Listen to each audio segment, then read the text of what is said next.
Right, well, I'm going to read this limerick, and it's a double limerick. So it's a limerick with two verses, but in the limerick form.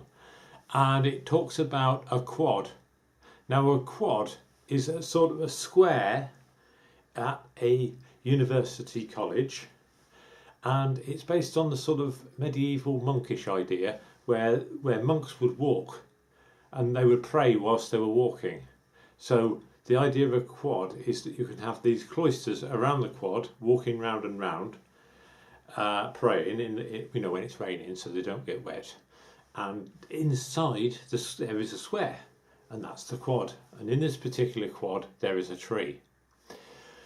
And the poem is called "God in the Quad" by Ronald Knox, 1888 to 1957. There was a young man who said God must find it exceedingly odd to think that the tree should continue to be when there's no one about in the quad.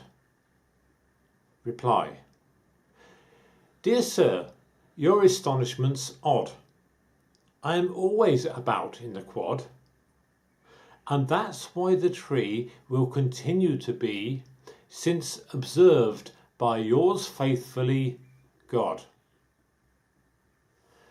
There's another part to this poem that people only believed that things existed if they were observed.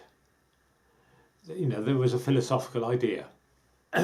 So when the tree wasn't being observed, they were wondering whether it was there.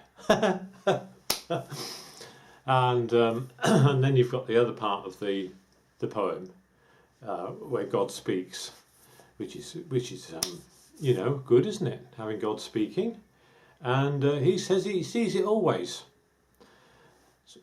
So it's a bit of a Victorian idea, isn't it? Though the only chap would have been quite young in the Victorian age, but sort of before the First World War idea, where God was sort of more present, as it were, before the carnage of the war and trying to explain it.